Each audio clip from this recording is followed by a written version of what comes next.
Officer down! I repeat, officer down! Welcome back to 1033. This is your host, Nathan Kapler, a podcast created for a first responder by a first responder. If you are not a first responder, you still are welcome. This podcast is aimed directly at trauma and post-traumatic stress disorder. PTSD is complex and often misunderstood.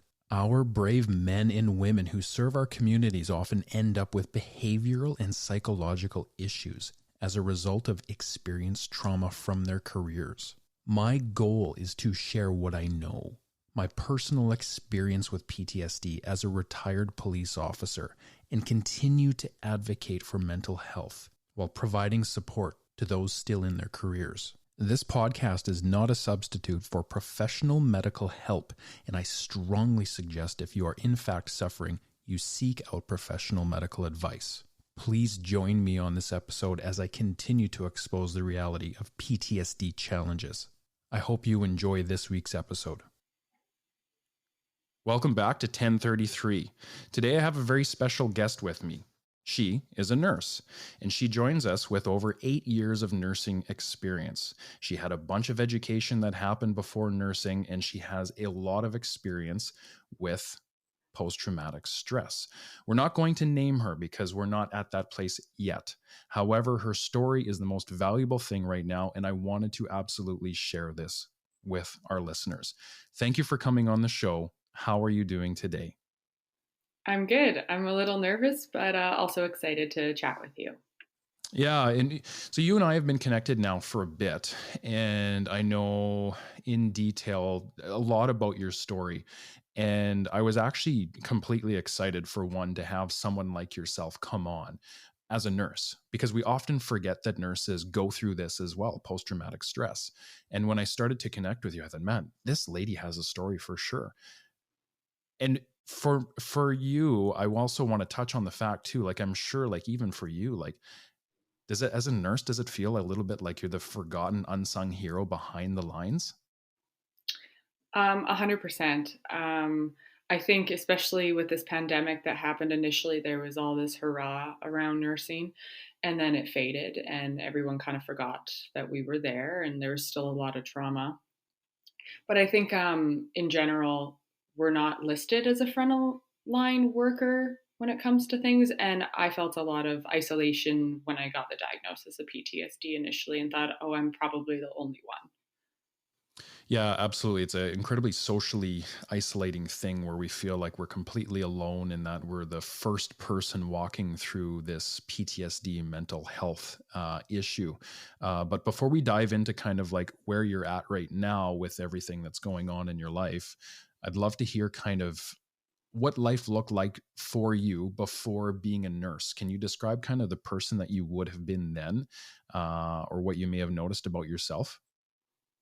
I think that I've always been a carer. I've always been someone that's extremely empathetic, and I was really driven to be a nurse. And that happened really young for me.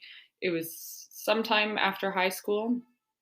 I was very bubbly, very, very social, all of that stuff. But my dream, it was just to be a nurse and care for people. And everything I did from applying to school, getting in, and doing it really up until when I went off was my identity was consumed with I'm a nurse. This is my job. This is how I care for people. This is how I kind of express myself. So for you to look back, yeah, you noticed that you had a lot of the compassion within. You were a very caring person, very socially engaged. You had, I'm assuming, a lot of friends, or at least a large social circle. Yes, very big social circle. Always kind of, out and about with my friends. Not at home very much. Don't think I really enjoyed that much alone time if I think about it either. It was just a social butterfly. So as you transition from this person prior to nursing, you understood kind of where you wanted to go with your professional life and where you wanted to take your studies. Your schooling, can we touch on kind of what you noticed in your schooling that kind of started to shift kind of maybe that perspective of this is how the world is as a nurse, or maybe you saw some things that, now that you are at where you're at, you can reflect back and go, okay, maybe that wasn't as healthy as I had thought while I was in school. Okay, yeah, well, I definitely put a lot of I need to get into nursing school pressure on me. I had straight A's and I thought it would be lots of volunteer work. And then I found out I was applying for like, you know, 20 to 40 spots for like thousands of applicants. So I was like, okay, wow, they're only taking the best of the best. That was kind of like the first thing that was a bit nerve wracking. And then I think the first thing I like reflect on now is during the interview to get in, you're basically asked all these questions like, do you have a job? Okay, well, you're not going to be able to work your job most likely. Like this, without saying it, you got to give up your life for this next 4 years to get through school. It's all about this job. And I feel like that was like subtly kind of throughout the program. You're giving so much of yourself, but I don't remember any time for self care. They would kind of preach we needed to look after ourselves, but then we weren't given actually any time to do it with the workload that was expected of us. And what was kind of the climate towards some of the mechanisms, I guess, with the workplace that would definitely were aimed at keeping you safe, i.e., like the promotion of lack of no violence in the workplace, or can you speak to that a little bit? Like during nursing school. Yeah, like during nursing school, was there any emphasis on, this is what you're going to encounter as a nurse? These are some of the I traumatic things that you might go to. These are the supports that you might have in place to deal with some of these complex things. They definitely talk about support and give you, hey, maybe if walking works for you or music or journaling, and we talk about those things. And obviously we all know about those tools, but sometimes we don't have the capacity to use them or the time. So that was one thing. But another thing I noticed that wasn't really great is I don't remember them talking about the violence. I don't remember them saying like there's actually a lot of violence in this job, verbal, physical. There's also a lot of bullying. It's a female dominated profession, and that doesn't mean anything, but girls like to use words and it can be isolating. And another thing was we didn't really get exposure to patients that were maybe more difficult or violent in nursing school to keep us safe as students. But then all of a sudden you graduate and it's like, whoa, here's the real world. How much mention was there about the obvious mental health challenges that a lot of the patients that you were going to see were going to have, and how that may contribute to kind of that instability in the mind and some of the violence that may happen in the workplace? I mean, we do a semester of mental health psychiatry. We do a rotation.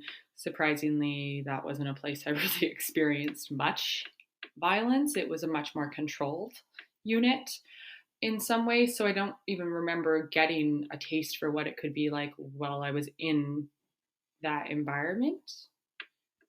And I don't think it was just more on a like, if something really bad happens, make sure you always have an exit, which like basic safety things we were kind of taught. Yeah, for sure. Kind of the fundamentals, right? Yeah, Now, exactly. for The fundamentals. after school, you dove into a medical surgery environment for a bit, and then later transitioned to ER. Um, what was that transition like, as far as when I want you to try and reflect on when you kind of first became a nurse walking in, like what kind of things did you notice in yourself? Like, was there anything going on in the body that you may have noticed? What were some of those challenges you first noticed that were kind of alarming, not alarming to you, but something that you may have noticed? I don't think any of them were overly alarming at the time. My threshold for stress when I first started was very high. In fact, I thrived in chaotic environments. I was like the go to nurse. I could move fast, get all my things done, and help other people. Like I did really well in a high paced, fast environment that had a lot of stress. And I felt like I could dial down and be like, yep, this is what I need to do. Looking back, I'm like, oh, there was a lot of fight or flight feelings happening for that whole 12-hour shift when it was like that. but they weren't negatively affecting me at the time. I could unwind, I could separate, I was okay. Do you remember what some of those feelings or sensations may have been? I remember like going on break and I wouldn't be able to settle, like talking, pacing, my speech would be fast because I would be really up from the fact that I just worked and hadn't sat or stopped thinking for 6 hours straight. Like it was just go, go, go, go, go. But I don't think I ever thought, oh, this could be a negative thing. It was just go. Or maybe I'd only get one break in 12 hours, or it would be hour 11 and I'd go, I haven't peed yet today because I haven't had time for myself. And then when I would actually like go take that 5 minutes or whatever, oh, my heart would be beating fast. I just all over the place.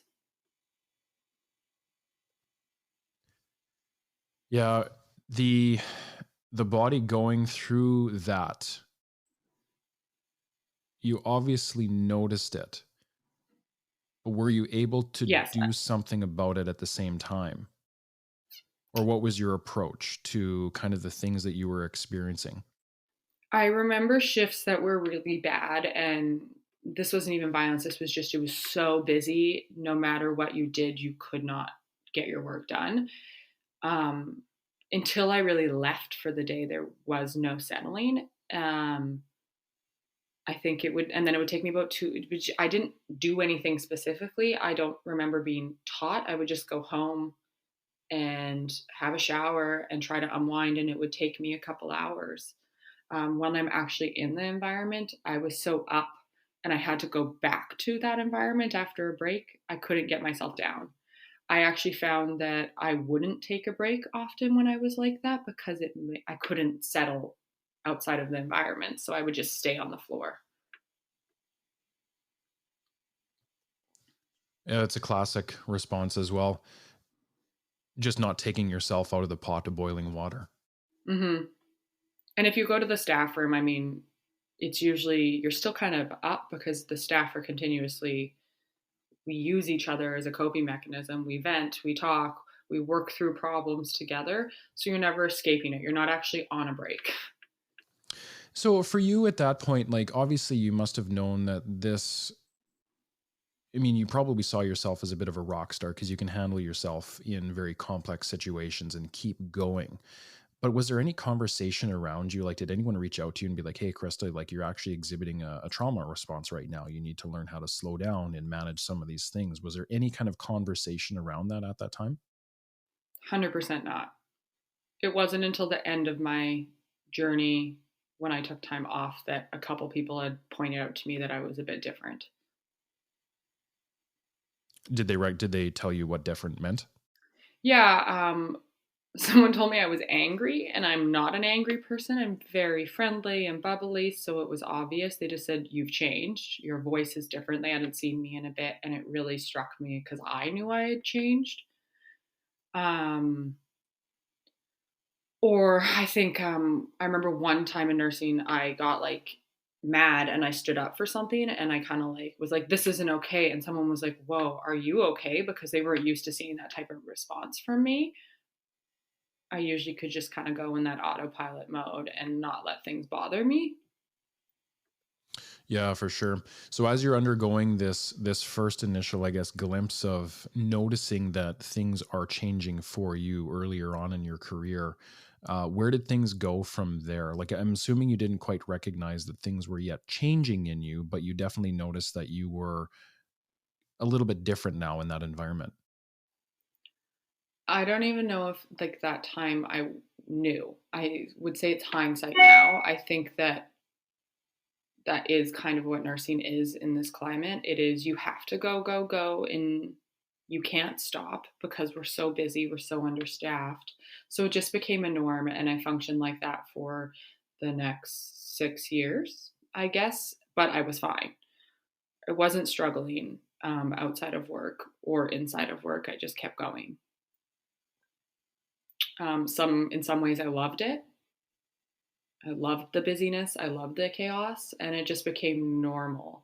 But I remember looking back now, a lot of my identity was I'm a nurse and this is what I do. So what happened after the 6 years? Well, I started in the ER, and it was the bumpiest job I had had in terms of workplace culture, maybe fitting in, and just overall, I had never experienced so much violence all the time. So that was different. And then obviously, I had a new specialty. I was learning more. So there was also a sense of excitement happening for me. Did you notice? I mean, there obviously were changes too, like just to reflect back on the 6 years where you started to kind of see yourself changing, but not fully have awareness into what that meant. Can you reflect now back on those 6 years to notice the change that may have taken place in those first 6 years before you went to ER? I think I gave 100% of myself to the job, but left nothing for myself. It was just, it became who I was. I loved caring for people. I loved learning. I wanted to go back to school. I wanted to do this. I reflect now and I go, no, it's a lot more important to have your own identity outside of your job. And that's like the biggest thing I've taken away from it. But I didn't see it at that time that I needed to care better for myself. What was your self-care like prior to that period and then during that period? Was there a difference in those two approaches? Um, I don't think so. I think I just kept thinking there wasn't, I guess, much self care. I was younger, for one.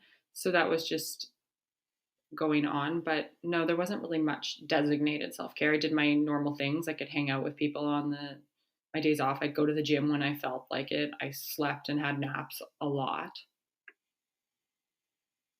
But Was the sleeping patterns and the naps, were those changing? I think I increased my sleeping since I'd become a shift worker. But that just kind of was given. If I worked nights, I never felt rested. So I always caught up on my days off by having naps often. Yeah, absolutely. The body needing rest, again, very normal. Now, once you get into the ER environment, you talk about obviously a change in pace, a change in environment, a change in culture. What kind of changes now did you see that were starting to happen within yourself? Um, I can't really pinpoint at the beginning. I became a bit tougher. I realized that you needed to put up a protective barrier working in the ER, because if you let yourself feel everything, you would be destroyed. So it was a fine balance of having empathy but protecting myself at the same time. That was something that was new for me. I'd always been give, give, give. First 6 months, everyone took advantage of me in regards to patients. They realized pretty fast that if you ask that nurse to do something for you, she will. So I started to develop my own boundaries about, like, hey, you're 20. I am not tucking you in. You can do that for yourself. Like things like that. But it felt very unnatural to me because I was a carer. I wanted to do everything for everyone. You touch on how that probably is most likely a positive for you given the environment, but how at the same time were you able after work to say maybe detach from that mode and have that care and compassion and not suppress your feelings outside of work? Were you able to make that transition? I never really had a problem bringing work home with me. It wasn't until the last year before I went off where things really spiraled for me. I'd always just been able to be like, this happened, put it aside. What I wasn't good at doing, though, like I said, is separating myself and having an identity outside of nursing. So nursing was still kind of prevalent for me outside of work, whether it was I had friends that were nurses, so we would chat about it, but never fully turning off from the fact that I have these days off, let's turn off from work. Some of the harder things that you saw in ER or even in your profession, were you ever able to challenge yourself and feel some of those emotions later, even though in the moment you recognize that you had to suppress a lot of the hard things that you were seeing in the moment so you could do your job? Could you later go back and revisit that? Yes and no. I was never able to fully turn my emotions off. Things still hit me much harder, I noticed, than a lot of people I worked with. Like whether it was some tears welling in my eyes here and there, or being frustrated and angry with a systemic problem. Some people were a lot better at just being like, this is how it is. I was like, no, this is wrong. We have to fix it. Like, I still deeply cared.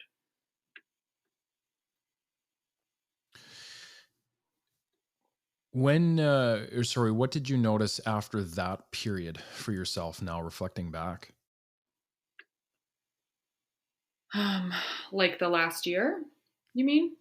Well, because I think we're at a point now where you're at about 6 or 7 years into your career. You're Hmm. now in the ER environment. You're now recognizing that you're having to put up some fairly good boundaries, which can be healthy in the environment, right? You're suppressing some of the emotions to deal with the issues, which overall, if you can come back to those emotions and deal with them later, that's good. But where we run into issues is when we just don't deal with those emotions at all and we just stack them like layers of concrete, and then those emotions become like this complex wall that we later have to take down once we fall apart. And I don't know if you recognize that in your own journey, if your take or your perspective is different on that, but clearly you're now starting to really kind of suppress things, put up boundaries, and try to protect yourself the best way that you can in your environment. Like, what happens next for you in your journey? Um, I remember, I don't know how long it was where I had insomnia, but it was at least a year and a half. If I had to guess, sleep problems were the course of the whole time I was in ER, but I started just not sleeping well, and that was something new for me. And it was progressively just getting worse and worse. It was waking up 3 or 4 times in the night, and then being very anxious before I started a set because I was like, I need to sleep, I need to be rested. And it was like, I'd be good on my days off. And then the day before, kind of these feelings of anxiety started creeping in for me. I'm like, oh, I have to go back to work. I have to do this, this, this, and this. Okay, am I going to sleep good tonight? Um, that was probably the first thing I noticed that wasn't going well. And I just attributed it to the fact that I work night shifts. How bad did the insomnia get at its worst? Um, it was nighttime for me, and it was very fragmented sleep. So I'd fall asleep for 2 hours, be up for an hour and a half. One of my comforts that came up for me during this time was hot showers. So I was having 3 or 4 hot showers throughout the night sometimes because it was the only thing I seemed to be able to do to put myself back to sleep. Yeah, that sounds incredibly exhausting for one. You're not going to obviously be rested for the next day shift, right? What what kind of things were you noticing then as far as you're going now through this phase of insomnia, you're not sleeping? How was your motivation? How was your mood? How were those things at the same time? I was more emotional. I was more agitated. I was tired all the time. I was napping all of the time. I was trying everything I could, from, working out to guided meditation to all like the non-medicated things. Eventually me and my doctor talked and I was like, I need to sleep. So it was like, let's try some sleeping pills. Knowing it wasn't a solution, but I didn't know what else to do. And my other thing was I started to like systemically be like, I can get through this shift, but I might have to like, and then I'd have to call in sick because I couldn't get through a full set anymore. Yeah, and that again, that's very normal too, as well. Like I'm sure you look back and you now go, okay, that's. I mean, I don't know if you have acceptance over that or not, but I too went through the same thing where you no longer could continue to run the marathon. You had to now force yourself to start taking breaks. Like the body was now telling you, like, I don't have energy to do this, and it would just shut down. Yeah, 100%. I think at this point, the enjoyment of my job was starting to go away and it was replaced by a lot of negative things.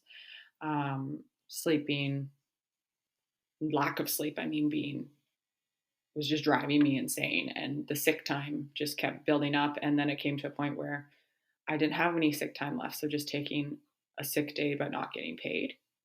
Oh And wow. it sucked. But we only billed like 1.5 sick days a month. So that's, you have to basically not call in sick for a whole entire year to get up any sort of bank. Wow. That's hard for that environment. Um, was depression or anxiety ever an issue for you? You touched on anxiety earlier. I was very anxious at this time, and I started having kind of like anxiety surrounding the whole day before I would go back to work. I was just imagining, where am I going to be placed in the ER? What patients am I going to have to care for? Will it be a good day? And I would fixate on that, and that's would run through my brain the whole entire night when I was trying to sleep, and that just never stopped. Yeah, Um, cyclical thought. Again, very normal trauma response for the mind to just churn in between a few different ideas and to never shut down. I don't think the depression came until maybe a bit later, and that for me, I think was shame based. I was When I went off work, I was like, oh, I'm really embarrassed. What, obviously, as a man, like I suffered and still do suffer a bit from depression, even coming out of my own journey. What does it look like? What does depression look like for you? Social isolation and sleeping as much as I can. And Is there then also, not eating good, not going to the gym anymore, just kind of shutting down all the good things in my life. And I wanted to be alone. is there a loss of interest too for certain things, whether hobbies or, Yeah, I get really lazy. So like I love cooking, for example. It's kind of a passion. But no more cooking. Let's just order Uber Eats type idea, things like that. But for me, the biggest thing that was noticeable is I pulling away from my family and friends. at what point in this journey did others start to notice that you were going through something? About 6 months before I actually went off work, I would say. My doctor knew probably for a year before I went off work and kept encouraging me to go on stress leave, but we don't have a short term disability as a nurse. And I was like, I can't pay my bills and be off of work. So I'm just going to keep going through and hope that it gets better. Who was it in the inner circle that kind of saw or mentioned to you that they were starting to notice some things? Are you comfortable saying that? Yeah, my partner definitely noticed. I think my struggles, so I think I was more angry, I was less tolerant, so I was more snappy, emotional, just randomly bawling my eyes out. Um, and that wasn't what I was like when we first met. So he was very supportive of that. Some of my friends, like, it's my closest best friend, and then there was two work colleagues that kind of noticed. I think I was struggling. That I had respected a lot. How was it for you to hear these people step forward and give you this feedback? For me, it was 6 months of a couple puzzle pieces coming together to be like, oh, something serious is actually going on here. And the start of it was two colleagues I worked with saying, like, I seemed angry and I seemed different, and they hadn't seen me in a couple months. And I went, oh, okay, clearly I'm not hiding that very well anymore. And I respected their opinion. So it made me kind of think about some other stuff happening.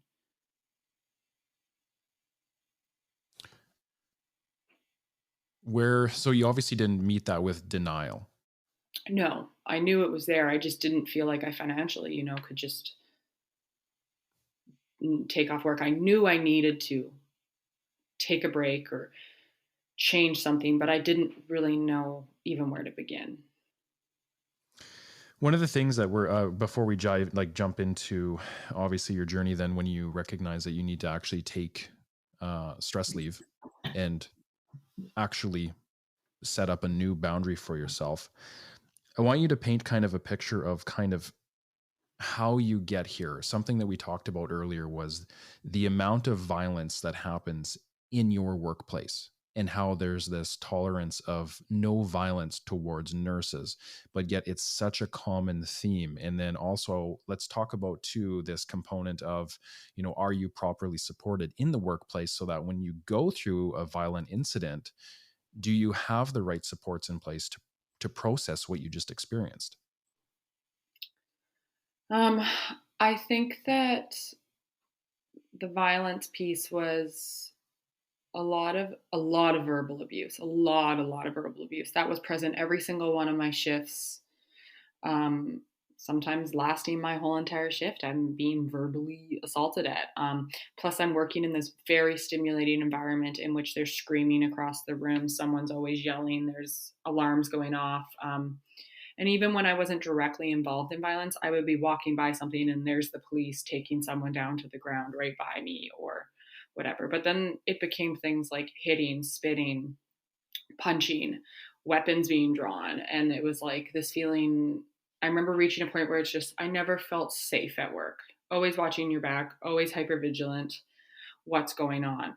And then working with, other personalities and people that are also really struggling in their own ways, I think, some better than others. And am I going to piss that coworker off if I say something like, and then having coworkers yell at each other because they're all burnt out from the pandemic, having people protesting on the front doorstep about, all these mask mandates and this and that, and being like, I'm just a product of the system. But all of that stimulation really started to add up for me. Yeah, it was an incredibly hard time. It was. Do you know the impact of what happened to other nurses? Like, are you aware of how many nurses went off? Like, was there an increase in women or men that had to go off in that environment? Or like, what was the climate, I guess, during COVID and post COVID? Like, I'm sure you must have seen some kind of increase in mental health issues, even with nurses. I think in like the last 6 to 8 months before I left, I'm just estimating there was at least 20 to 25 staff members that were either moving to different provinces, leaving ER nursing or whatever, just being done. And you could tell these were like these really good nurses that were the most caring people I worked with, that were the team players and the mentors, and they were done. They were done with the system, they were done with the ER, they were done with the violence, and they just left. That was something that was like, whoa, we're losing so many staff, but everywhere is losing so many staff. There's only so much you can take. Mm-hmm. So what was the culture like too, as far as being a nurse, and like what were some of the things now that you were seeing now at this stage of the journey? And I want you to kind of reflect on the fact that I think you had mentioned earlier when we spoke prior to this, that one of the big things that you really noticed was that there was this constant negativity or this approach to trying to vent and get some of the negative energy out, but it turned into this vicious cycle now where you would just vent and complain, and it would turn into this almost hostile environment for yourself. I recognize it now that like I should have probably taken my own space and completely shut off on things like breaks or whatever, but you want to have fun with your colleagues on your breaks and lunch and whatever and be team. But part of that just became like this giant session of negativity where everyone's experiencing all these negative things and everyone's frustrated, everyone's mad, everyone's upset. But it's really just toxic. It's just pure negative stuff going on that a lot of it we had no control over. But let's just, I guess, keep replaying it in our minds. Post violence or post say traumatic experience that would happen to you, one of the things that I saw as a Mountie is we didn't see a lot of critical incident debriefs over the course of my career. What kind of focus was there for you for that support system? Do nurses get offered something like that? Um, so yeah, there is the critical incident debriefing. In my career, I've never seen it. I have seen it happen in other places, but it didn't happen where I worked because the violence was so normal where we worked. Where I have seen it is like traumatic deaths, things like that. But I'd never been involved in one that led to a critical incident debriefing. And with all the violence and some of the stuff, there was nothing. And there, in fact, like I think it contributed to some of my stuff. There was a very specific incident that happened to me that I felt very unsupported by everyone. And it really, really was hard for me. And I think I really needed someone to just like pull me aside and be like, I'm here for you. Like, what can I do? And it never happened. I don't want to push you to tell the story of what happened because that can be painful for one to have to relive these things. But a crucial part of this journey in PTSD is this component of, I think the trauma becomes much worse when we don't get supported in those moments. Would you agree with that? 100%. So this moment now where you're not supported, you're not feeling like what you experienced maybe was validated by someone else. How did that impact you? It was this incident was the beginning of me, I think, really struggling. Um, it was a very long, prolonged verbal assault, all directed at me, that lasted 8 out of 12 hours of my shift. Um, and I felt completely helpless, completely alone. And I remember going to the bathroom and absolutely bawling my eyes out and just feeling like no one had my back. Wow. That's hard. Yeah, I think it was kind of like the beginning of, you should have been there for me. And if someone's not going to protect me as the nurse, like whether it's my colleagues, my management, the police officers that come in and work with us, like who is going to protect me? And it was this realization that I got to protect myself.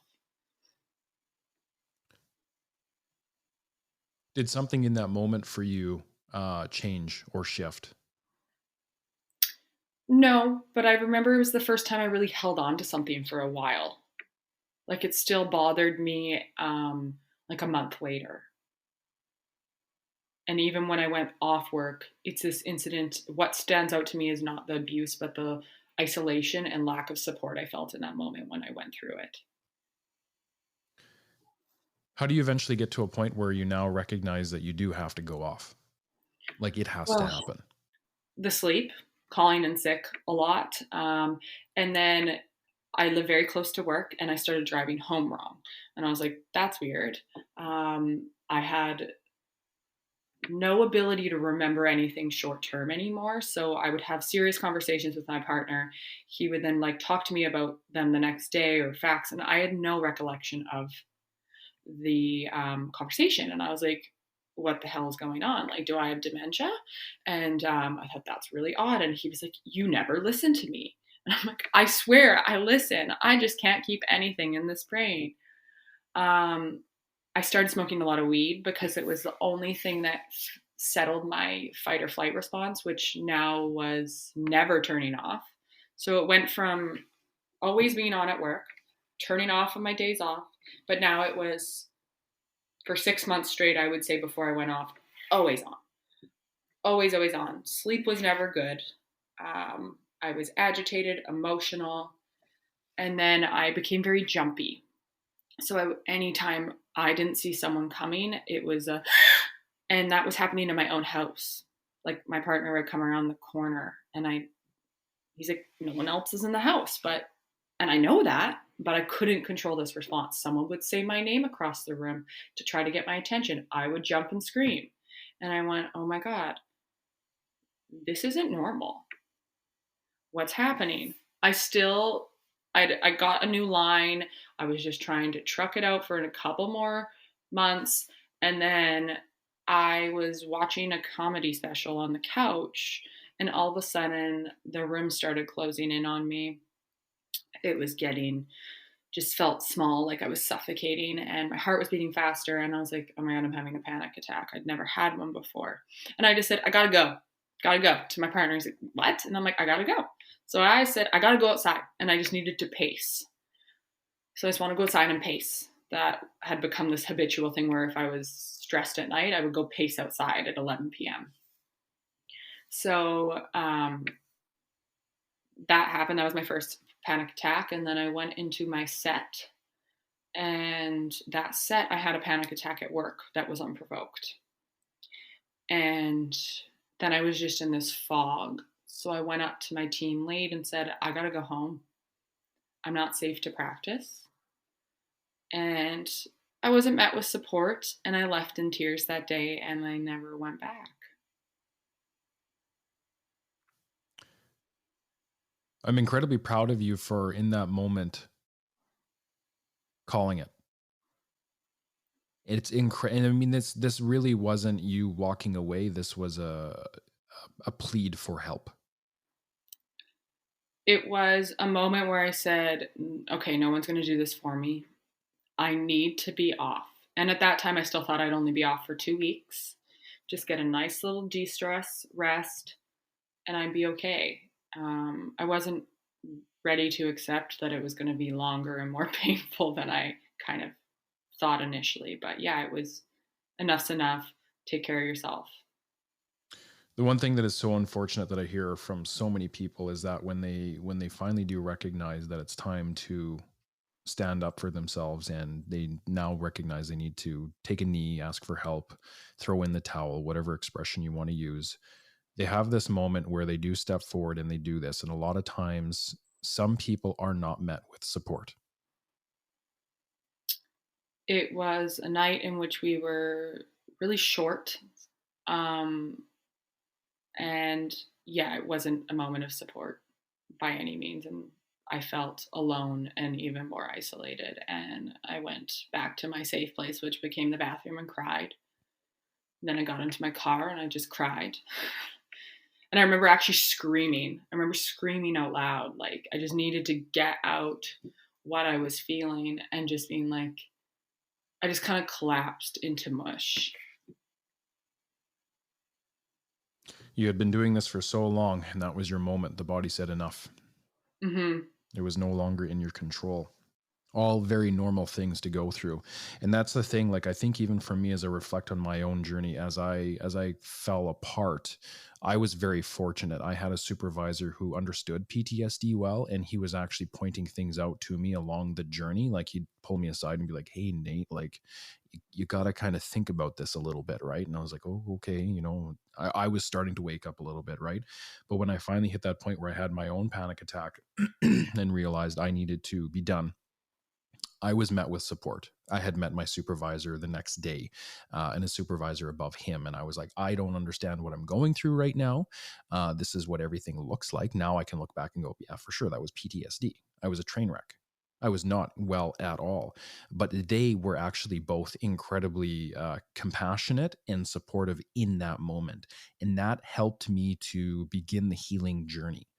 Now, the impact of not obviously getting this support from your workplace stalls that. It creates another additional layer of like more pain and more suffering and just more stuff that you have to eventually heal from. And it actually impacts you in the ability of, okay, if you would have went and you would have been fully supported to go and do this, I would actually argue that you could go off and probably return to work quicker if you were fully supported and you actually felt supported by your workplace. I think I agree with you. I really think that it wasn't that anyone wasn't trying to be supportive, but I think the big difference between like the nursing culture and like maybe paramedics and firefighters and police officers is that it's almost an expectation that a percentage of those three occupations probably will develop PTSD. It's a little more talked about. I don't know if nursing talks about it as much because maybe we don't see like, we're not dealing with guns and we're not dealing with like suicides, these classic things that people talk about when they talk about PTSD. We're not dealing with them in the same way. So I don't feel like it's even really brought to many people's awareness that actually nurses do experience PTSD. Um, so I don't think it was that anyone wasn't trying to be supportive, but I don't even know if they knew. And I don't think I even knew. I was being very quiet about what I was going through and very shamed. So I wasn't even really telling her the full picture. No, and that, I mean, even from just listening to your story right now, it almost sounds like this person, one, probably doesn't understand PTSD, or they are in it themselves and they don't understand where they're at and they hold a complete lack of compassion for others, or they're unable to support others, which also happens in PTSD, right? um And this whole element too of like just having an environment where you're constantly short staffed, and now you're having to tell someone I have to walk away, and they have these pressures now of, well, how am I going to Mhm. manage a night with, without this person? I'm assuming you're a very strong nurse, so they're now losing a very valuable person, because you're just saying, hey, I don't know what's going on, I can't talk about this properly, I'm going through something I don't even understand, but I got to go home, like I'm not well, I can't practice right now. So it's actually kind of this really complex situation. And I'm glad you actually see it with some compassion and you don't put blame on that person or even the environment. I mean, this is just very much a normal thing that Mhm. would happen to you as a result of seeing some very abnormal events. A lot of things do have to change in these environments, in the nursing environment, in the police environment, in the fire environment. All of these environments need to shift to better support their people. I totally agree with you there. And I hope that in time, even in the nursing environment, because you too are very much high at risk, that can also change as well. It has to. I agree. I really hope so. I even hope just, I hope a nurse listens to this podcast and knows they aren't alone, because I felt so alone at this time. I think you helped me be comfortable, to be honest, talk about this, and open my eyes that a lot of people do experience these things. And as I became more comfortable talking about it, I noticed I wasn't alone, but initially I felt so isolated. And in general, there definitely is no talk that nurses experience PTSD that I've ever encountered. And in fact, we do. And I think we do at a much higher rate than people even realize. One of the other things too you talked about earlier with me before we hit record was that there's also this layer too of, in an incident where a nurse can be a victim of, say, assault or an unprovoked attack, a lot of times there is no criminal charges that comes from that event. So police officers, oftentimes, you told me, will come in, they will arrest someone, apprehend them, they will take them out of the environment, and they will literally take them to the street, uncuff them, and say, go. What you just did to that nurse was, we're not going to follow up with this. And that's the other layer of lack of support in this environment that we put ourselves in, right? Because we expect to, as nurses, as police officers, have some kind of criminal system behind us, so that if something happens to us, somebody does something to us, and there are laws in place to protect police officers. But I even experienced this too. There was tons of times when I was attacked physically, and I couldn't even get charges on this person because, well, the attack wasn't bad enough. Right. And it's like, well, hold on, where is the support? Do you want to talk about that real quick too? And how, I mean, the lack of support in the workplace was one thing, but the lack of support outside of the workplace too is also something that you, I think, recognized as well.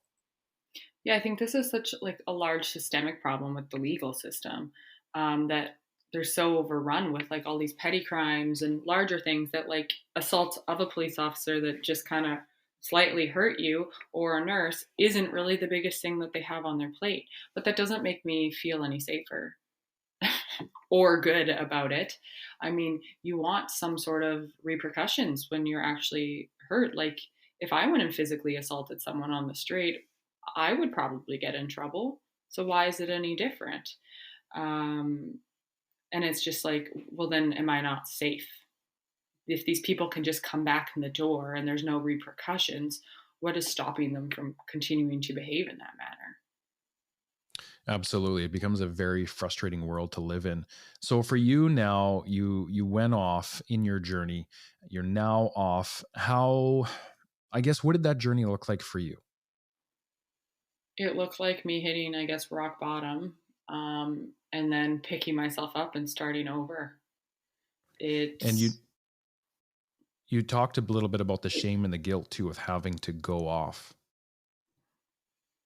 yeah, there was a lot of embarrassment, a lot of tears, and a lot of embarrassment. Just like, I'm not good enough, I'm not strong enough, I should have been able to handle this. And that was my narrative for the first 4 months, probably.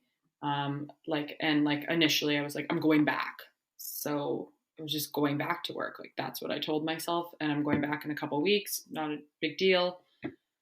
And then obviously dealing with some systemic stuff that just slowed it down, access to therapy, resources. It was a hard system to navigate when I felt so scrambled. How did things eventually shift for you where the first 4 months were this moment of immense amounts of shame and guilt, probably feeling like you were a bit of a failure? How did that begin to shift? I think it became less shameful the more I talked about it. So if I kept talking about it, and each time I did, and I was met with kindness and compassion from people, whether it was from you or a fellow colleague or a friend or a stranger, I just learned to say, I have PTSD and it's okay. I am okay. And as I just began to say that and own that that happened to me and some bad things happened to me, I began to accept it myself. You've obviously learned a lot too now about PTSD because you can talk about it. There's a point in the journey where you can't really talk about it. You don't really understand it. Do you see yourself now as someone who understands your post-traumatic stress? I think for the most part, I think it's, I'm nervous to see what it's going to look like in the future when I actually go back to work. Those things, will it be prevalent in the same way and I'm going to have to learn to deal with it, or will I be okay? And I think those are the big I don't knows right now and the what ifs. I obviously hope that it's a smooth transition, but there's going to be things I think that will be a struggle forever, and that's okay. That is the very real human experience. Life is a struggle. We have to learn how to embrace the struggle and work through it and challenge ourselves and learn new ways of doing things. So, what are some of the new ways of doing things now that you love about where you're at now? I think it's just for me a mind shift and a perspective that I am a nurse, but that's one part of me. And I'm all these other things. I'm a friend, I'm a daughter, I'm a partner, I'm a cook. If I don't want to be a nurse, I don't have to be a nurse. Like it for me has been about building an identity outside of nursing and making my life full and realizing that I don't have to be any sort of nurse to be a nurse. I can go work in a place that I'll experience less violence, and that's just as good. But it's coming to like a place of acceptance, I think, of where I was and where I want to be. And now I really want a work life balance, and I want to be healthy inside and outside of work. What are some of the things that help you challenge the body when things become too much or you're overwhelmed? Like, what kind of things are you doing? Are you doing the meditation, the breathing, the walking, the grounding? What does that look like? Like your new Um, coping skills that you're bringing in? I really like walking, just getting grounded in the environment. Love sitting by the water and listening to the waves lap. I'm really like big on kind of sounds like that. I've found that cooking and like chopping is meditative, surprisingly.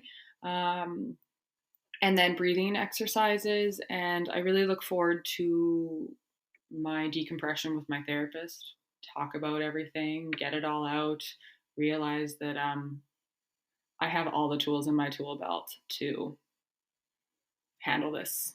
And it's just, I always walk away feeling kind of like empowered after therapy. It's amazing how long it takes for us to crack and hit rock bottom in PTSD. And when we finally do and we finally allow it to happen, we allow the process to happen and we throw ourselves and express the vulnerability that needs to happen in order to talk about what we experience and we start to learn how to heal. You sound so much better now than even when I first met you. Because I can say that because we know each other now for a bit now, right?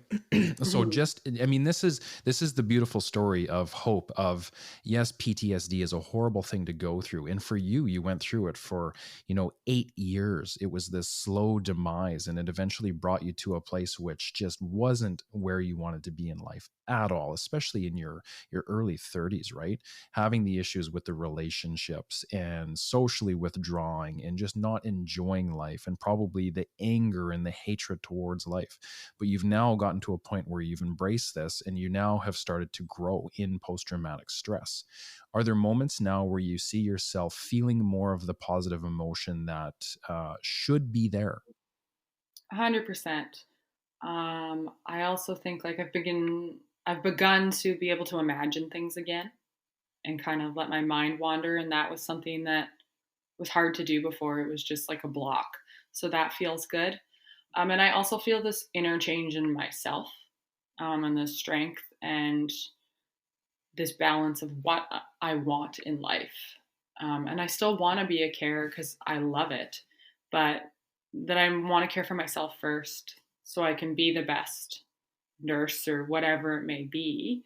Um, I think that's the biggest thing for me is just this inner change of balance, and what I want out of life in a job now is a bit different.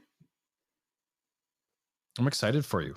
I can honestly say that. Like, I'm actually truly excited for you to see where you take this next chapter. And that's the beautiful thing. Like, there's a lot of people out there with post-traumatic stress that get stuck in post-traumatic stress, and some never really leave that place. They never really grow from that place. That does happen, and it's very unfortunate and very sad. But for the people out there that can finally embrace that, okay, I want to do it differently. I want to now have growth. It's almost like the phoenix rising from the ashes. You get to Mm. have this rebirth now where you finally get to meet yourself, the real version of you, and really start to mold your life away, that you want it. So obviously you still have a lot of things to do over this next while to piece yourself back together to get back to work.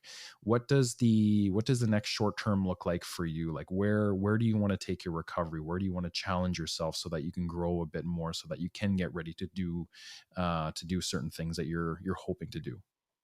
I mean, well, this is step one, talking about it on a podcast. That feels vulnerable for me. Um, and I think just continuing to own my story, continuing to explore what it is I want out of the next job that I take, and what's the best fit.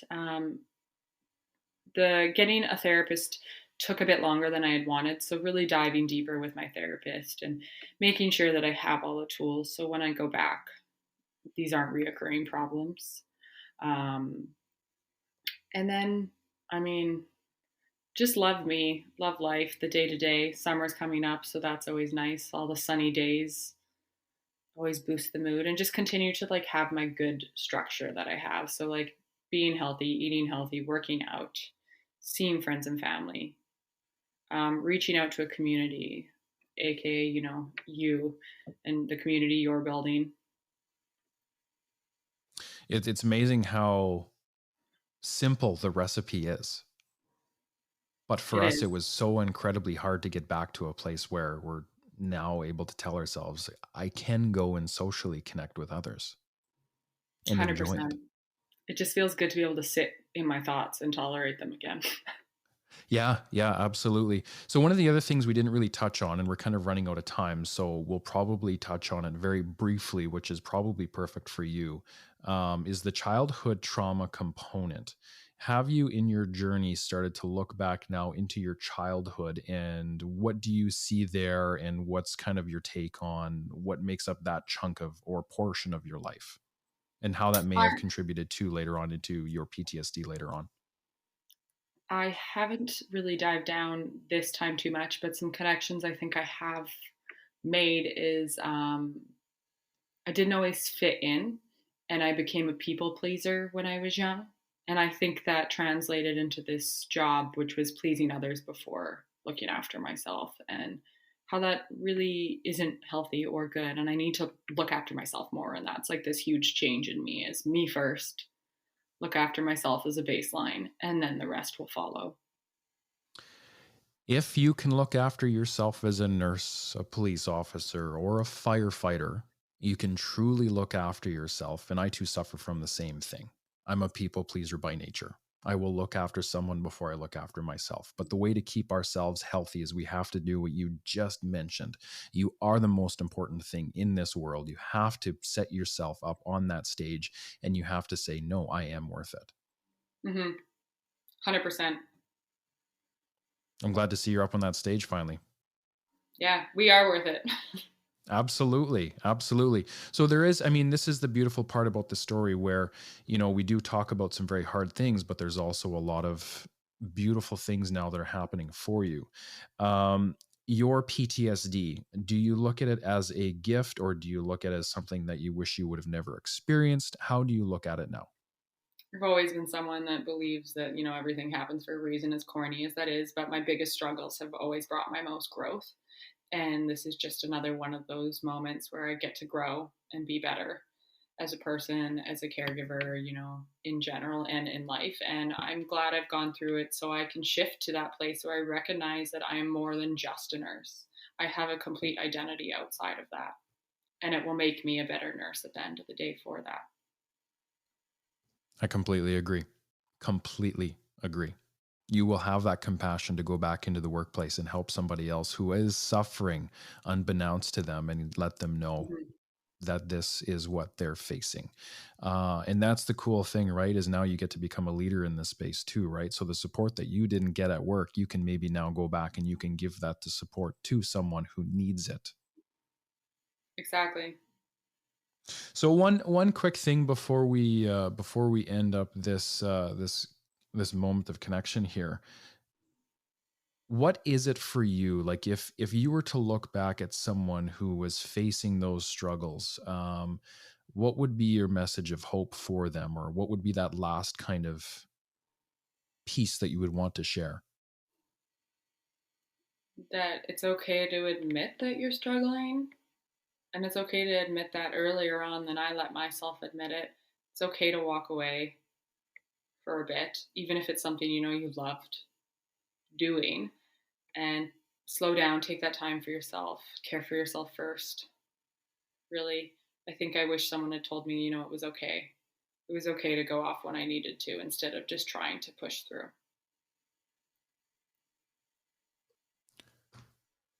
Incredibly proud of you. The beautiful journey of one of our most amazing nurses. I am so happy that you are on this journey. You have challenged yourself to get to where you are now, and that you're able to even just come on here and show us what being a nurse looks like and some of the trauma that's behind the scenes.